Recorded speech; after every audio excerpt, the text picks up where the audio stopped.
Hi, my name is Kerry Critchlow from RCR Recording Studios, and today we are going to be starting a new series. I'm not yet sure what we're going to be calling it, but this first video in the series is going to be more along the philosophy of music, or at least my philosophy when it comes to music. I'm sure you can find a billion more out there, and pick which one works best for you. But as far as I can tell, in my years of experience, emotion is probably the most important thing when it comes to music. And so this video is going to be mostly about how to think about approaching music emotionally. I might offer a few examples, but I would like to dig into more depth in this over the next few weeks. And so we'll probably go over more of the example, practical applications of this in future videos. So today is kind of just an introduction to that concept. But, we're going to basically just call this writing using emotions, okay? And the philosophy, as far as I've been able to nail down for myself, is the idea that your music should convey an emotion. The emotion you want to convey will inform your musical choices, and juxtaposing emotions can be a fun and useful tool when writing music. And then I'll go through some examples of some of the emotions, a non-exhaustive. I mean, there's too many to list, really, but we'll go through some of those examples. But let's go through each point of this. Music should convey an emotion. Why is that? Because music is an emotional art form. It tugs at the heartstrings. You can't really, there may be some people out there who can listen to a song that they really love and not feel anything, but I have not met that person so far as I know. Music is a deeply emotional experience, especially when it comes to your favorite music. You might listen to a song you don't like, and you're still getting an emotion. That emotion is, I don't like this, I hate this, I can't stand it.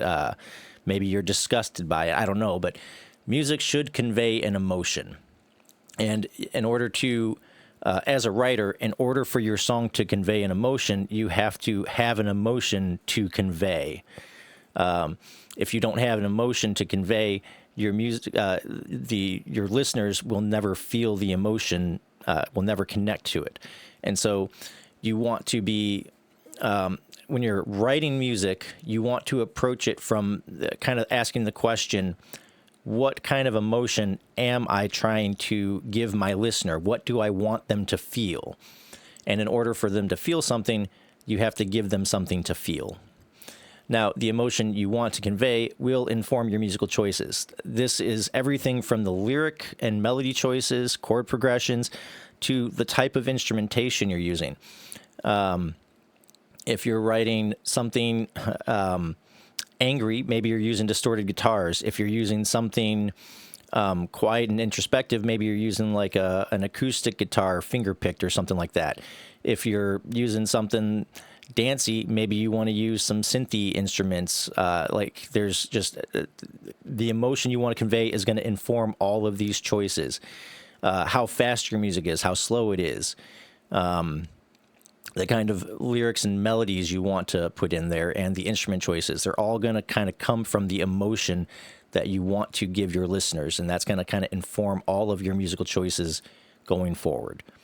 And you can also juxtapose the emotions. And juxtaposing kind of means just having two disparate emotions at once. So, for instance, you can have as an simple example, you can have a song that sounds happy but with sad lyrics, or a song that sounds sad but with happy lyrics. And so that's kind of the idea of juxtaposing emotions, right? And it can be a fun and useful tool when writing. So you may want to write a song that I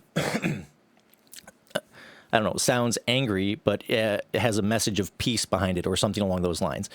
And so you can use that as a tool as well, and that can kind of be a fun and useful tool, and help kind of engage your listener in what you're trying to accomplish. And so there's nothing wrong with using two emotions that you seem like maybe they don't go together, but kind of putting them together like peanut butter and jelly or something like that, right? And so that's the basic kind of thing. We're going to go through a few examples of this. So, and this is like, again, like I said, this is non-exhaustive. There are so many emotions that you can go through and express. These are just a few of the ones that I came up with in like, a couple of minutes. So we have happiness and joy, anger and rage, fear and tension, sadness and heartbreak, love and unity. These two tend to be some of the more common musical themes that you will hear, especially on popular radio or pop music generally. Heartbreak and love and all this, like these tend to be some of the heavy hitters. Like there's so many songs about falling in love and falling out of love. But you also have contemplation and thoughtfulness, excitement and energy, boredom and monotony, nostalgia and loss, good times and bad times, simple and complex, new and old, fun and jubilee, depression and lethargy, success and fulfillment, failure and emptiness, hope and peace, war and aggression, and the list can go on and on and on and on and on. These are just a few examples. So I'm trying to do, there are simple emotions that you can convey, and there are complex emotions you can convey. And sometimes it's going to be a combination because you're not always just feeling happy. Sometimes that happy is also has a little bit of maybe fear or uncertainty or some excitement in it. Maybe it's got a little bit of hope in there. So like you can combine a lot of these emotions together. You don't just have to stick to one of these things and that's it. You can combine emotions together to give a more full expressive range to your music. So you don't necessarily have to limit yourself. But that being said, sometimes a simple message can be a more effective message. So approach that with a grain of salt as well. The idea, though, is that you want to be able to kind of figure out what it is that you want the listener to feel and then find a way to make them feel that through your writing. Now, I'm going to give just a couple of super, super basic examples of how you can kind of go about doing this with just maybe a piano.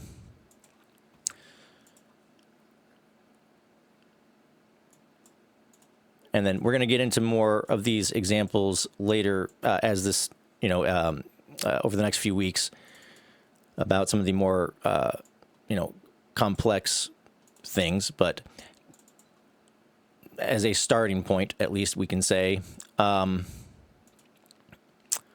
that when it comes to music theory, and maybe I should have brought this up beforehand,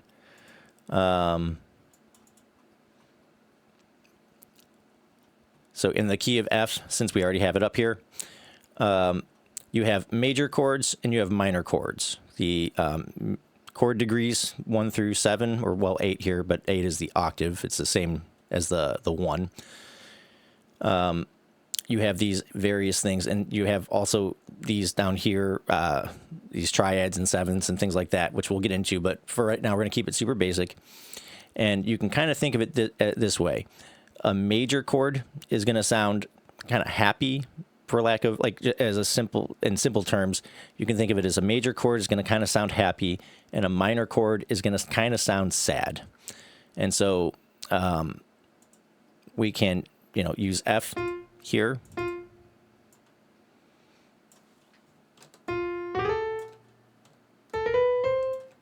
All right. And so here's an F major chord. Our notes are F, A, and C. And if we play this, it's going to kind of have sort of a happy sound in simple terms.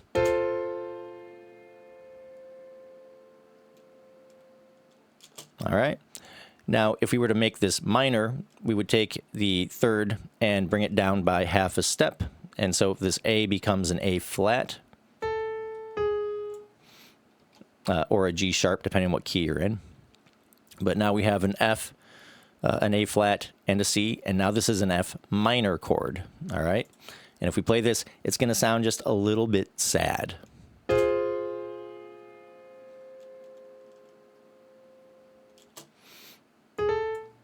Major,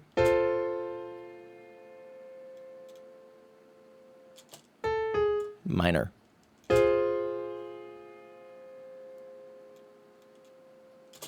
Okay. And we can even do this.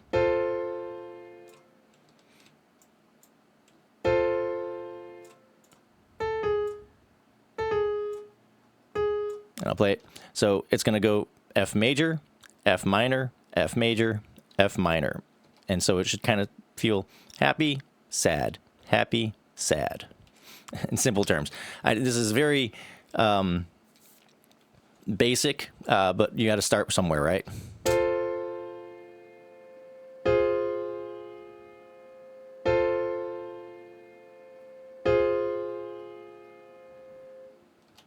And you can combine minor and major chords in different ways to get various kinds of feelings or emotions that you want to convey. And we're going to go through this in a little bit more detail later. We also have different types of triads. So we've got a major, which you can think of as happy, a minor, which you can kind of think of as sad. You have a sus4, which is going to kind of feel a little bit like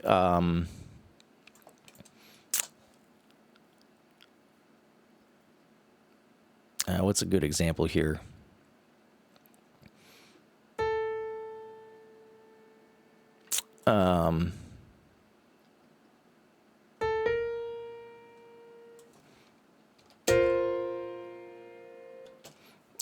Needing resolution maybe, but a little bit on the happier side, I guess.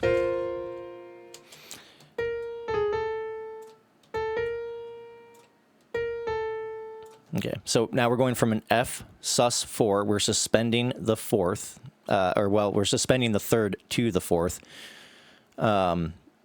degree in the scale. So if we were to look at our scale here, we have an F, G, A, B flat. B flat is our fourth note in our scale, and the fourth note in our F score.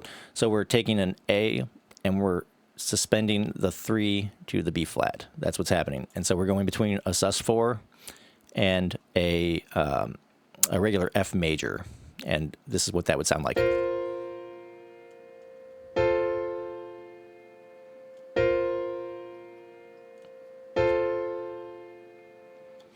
It's got a bit of a happy vibe. And then we can look at our sus2, and that is suspending the 3 to the, really kind of bringing it down to a 2. And so we're going to go to our 2, and our 2 in the scale is a G in the key of F. And so now we have an F sus2 to an F major, an F sus2 to an F major.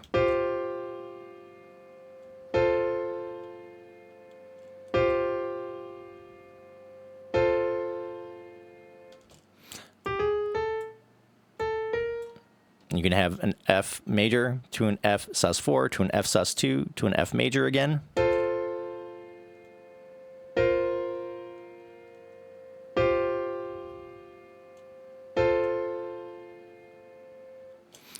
And these are all kind of giving you different feelings as it goes. And you can play with these, and you can have some fun with these triad the different triad formulas that you can put together. And these are not all of them. These are just a few of the more common ones. And then same with the sevens. But you kind of start to see what these are doing. You can even do like an augmented chord, which is a sharp 5. So it is an A major, but instead of a C, it's going to be a C sharp. And then maybe back to an F. All right, so now we have an F augmented, and again, that's just a sharp 5. F augmented to an F major, F augmented to an F major.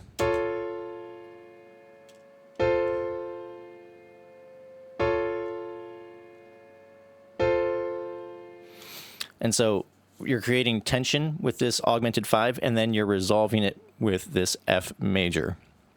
And you're getting different.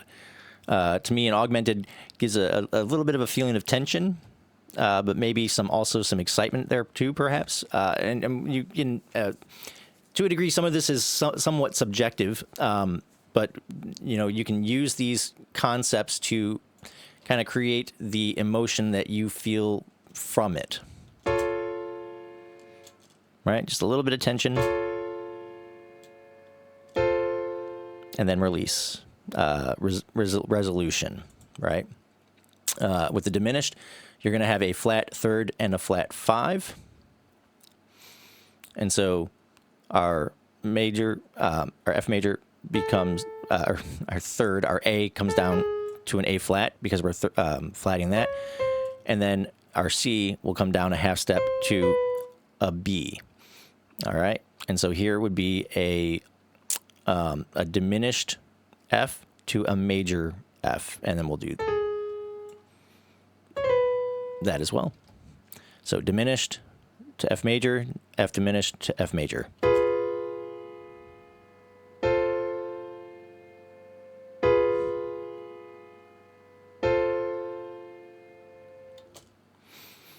All right. And I'm doing all of this with F in the key of F. Actually, E diminished would be the diminished chord within the key of F, but you can always this is where music theory gets a little complicated, and you can start kind of going outside the basics here. And so we're getting into a little bit more of the complex concepts of music theory. But going from an F diminished to an F major, this almost kind of has this like I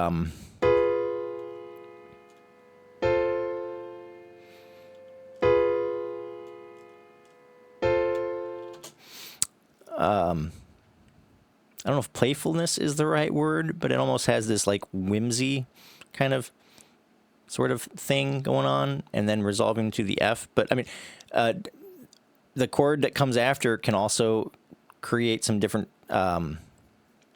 emotions as well. So going from a diminished to an F diminished to an F major is going to have a completely different feel than, say, going from an E diminished to an F major, or an F diminished to a G minor or something like that. These are all going to be ways that you can kind of play around with the different emotions that you want to convey. I'm just giving you some examples here of what these different chords can do, and kind of give you an idea of how they can sort of feel. Then we also have a Phrygian triad, which is a 1, a flat 2, and a 5. So we'll put this back to our 5 back to our 5, and then a flat 2. Well, if G is our 2 and we want to flat it, then it's going to be on this G flat or F sharp, which depending on what key you're in. And so now we're going from an F Phrygian to an F major, F Phrygian to an F major.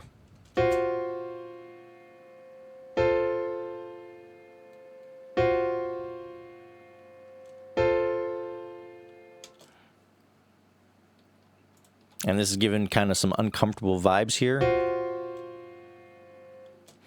Building a lot of tension. It feels like uncomfortable in a lot of ways. And that's going to happen oftentimes when you have two notes together, two half note or half step notes played at the same time.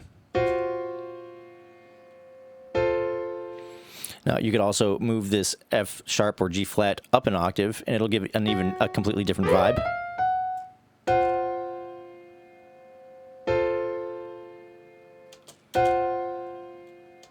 Up there, as opposed to down here. So you can play around with octaves as well. And then we have Lydian, and that's going to be a sharp 4. And so if our 4 is a B flat, then our sharp 4 is going to be a B.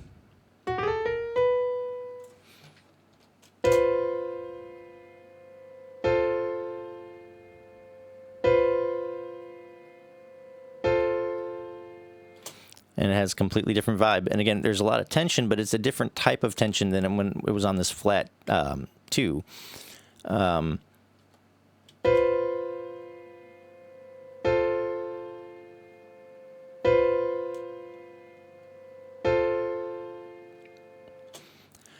But these are just a few examples of how you can color your chords to help create different emotions. And there are many more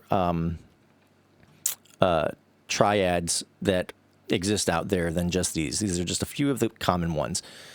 But you can play with a lot of these types of things to create different feelings or emotions from the chord choices you're using. And again, like I said, the chord that comes next is also going to be influenced by that.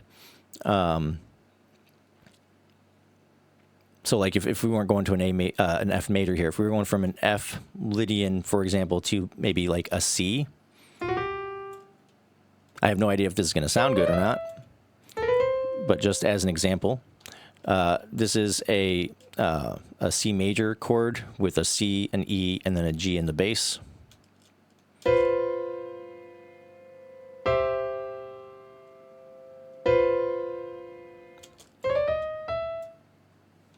All right, and then so we'll say we're doing an F Lydian to a C major, F Lydian to an F.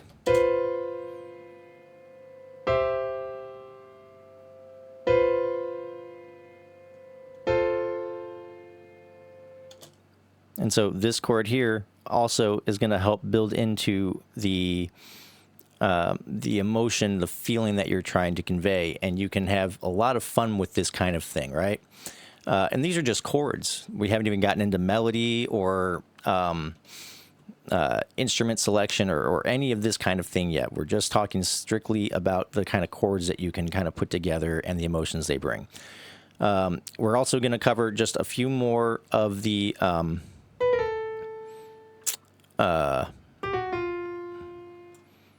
chord types here.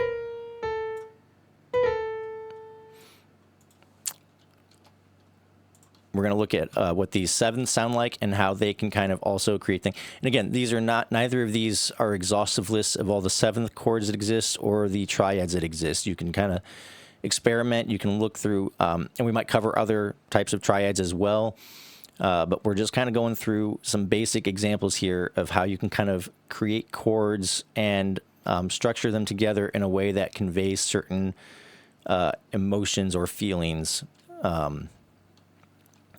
to you or the listener. So we'll start with a major 7, which is a 1, 3, 5, 7, and in the key of F, our 1 is an F, our 3 is an A, our 5 is a C, and our 7 is an E. So we'll just go ahead and put an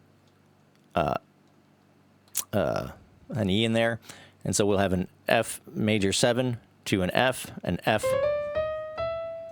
major 7 to an F.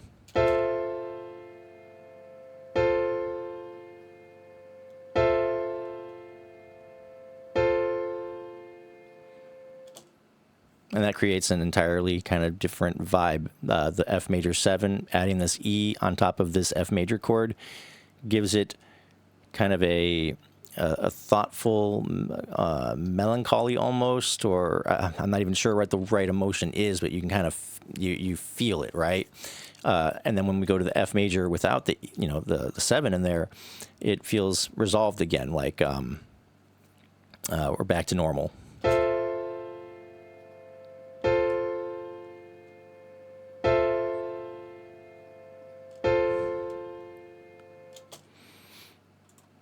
And then we have an F minor 7, which is going to be a flat 3 with our 7. And so instead of an A, it's going to be an A flat, our third. So we're going to just take our 3 chord and flat it, take our 3 chord and flat it, and now we're doing an F minor 7 to a F major, F minor 7 to an F major.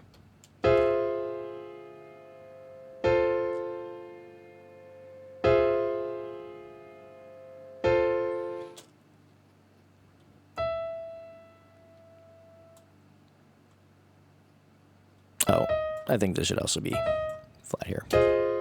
There he is.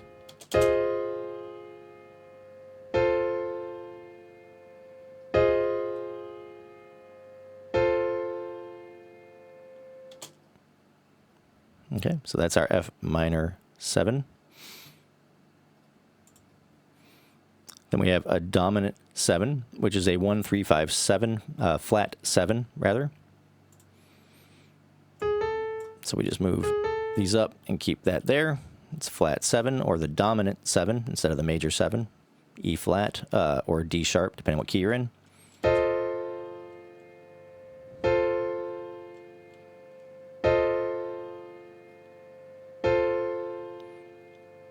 And I think of the dominant 7 personally as that kind of bluesy sound, but this is going to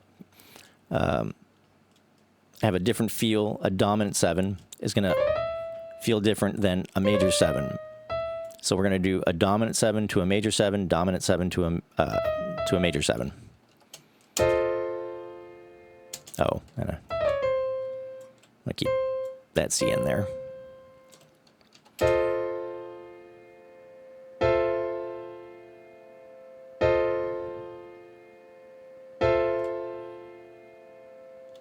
So different fields all together. And then the last thing we'll look at today will be the half diminished 7th, or a 1, a flat 3, a flat 5, and a 7. And so we're going to flat our 3, flat our 5, keep our 7, and we'll just flat 5, flat 3, and we'll keep our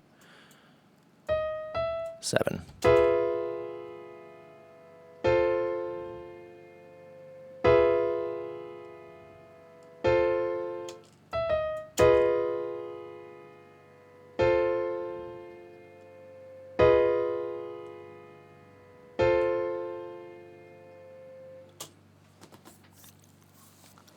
All right.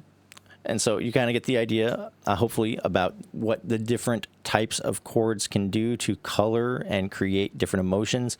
Everything from a basic major chord to half diminished, your augmented, your Phrygian, your Lydians, all of these fun little formulas for putting together different types of chords can really make an impact on the type of emotion that you're creating. And even if you want to keep it really simple, if we take a 1,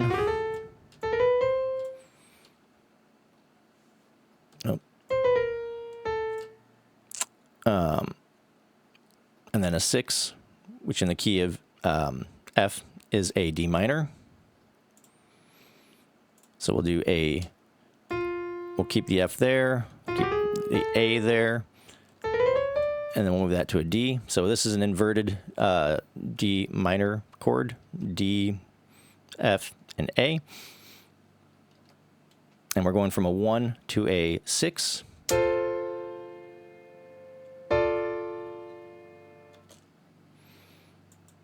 And then we can go to a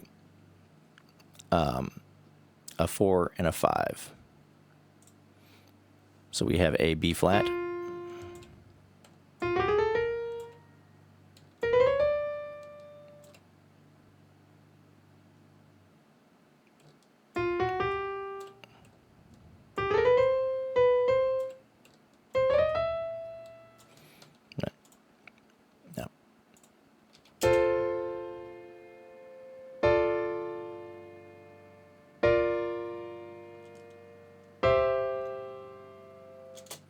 that's a 1, 6, 4, 5.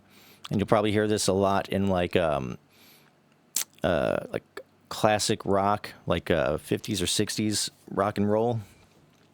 And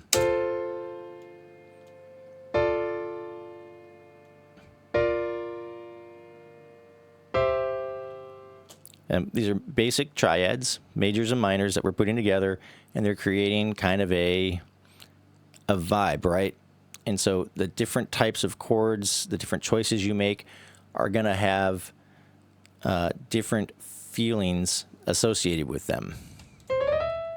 And we can maybe even add in some 7ths here.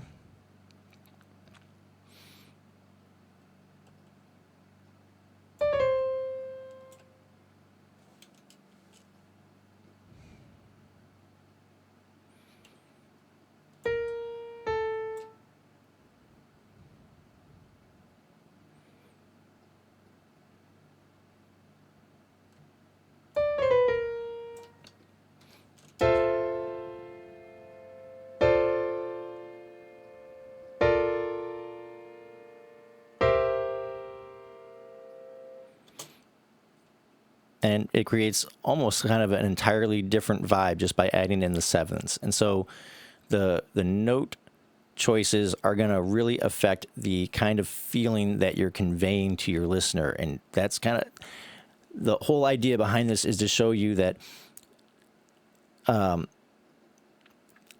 emotion you want to convey can inform you of what these choices are going to be, why you would choose to use a major chord versus a minor chord, or a Lydian triad versus a Phrygian triad, or a major 7 instead of whatever. Like, you get the idea, right? You're kind of just sort of kind of understanding that the different notes that you put in these chords, and even what octave maybe you have them placed in. So like you have this right here. If we were to put this A up here, maybe it would sound a little different.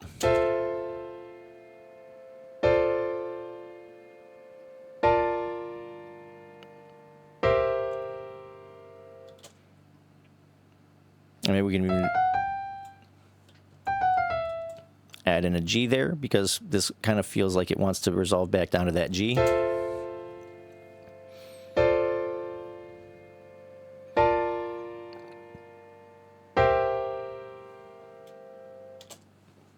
Right?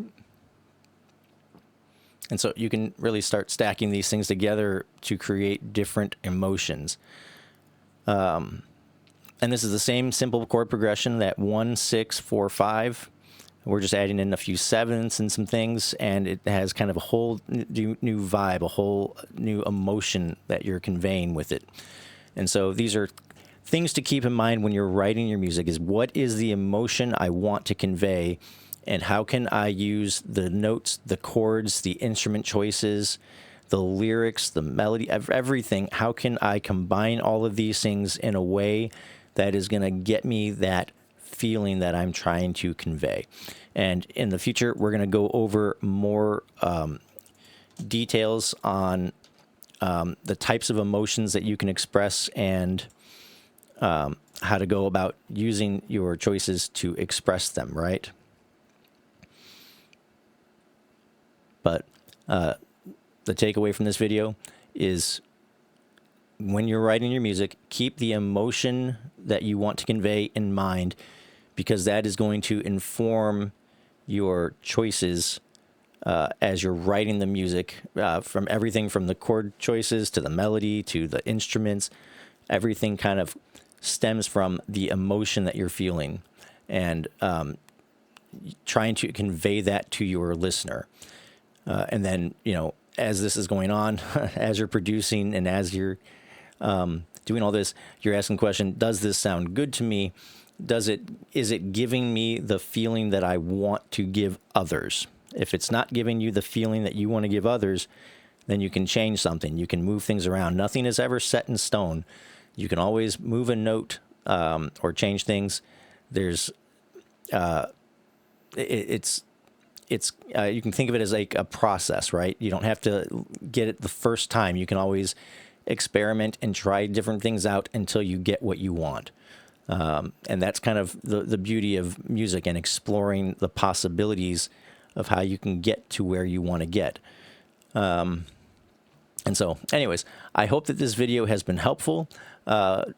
Next week, we're going to go over kind of more specific examples of how you can kind of go about doing some of these things. Obviously, we're not going to get through every type of emotion, but we can go through some different chord progressions, different things that might give different types of feelings to your listener, and some examples of how you can kind of put some of this stuff into practice. And we will go from there. I hope this has been helpful. I hope you have yourself a wonderful day, and I will talk to you later. Bye-bye.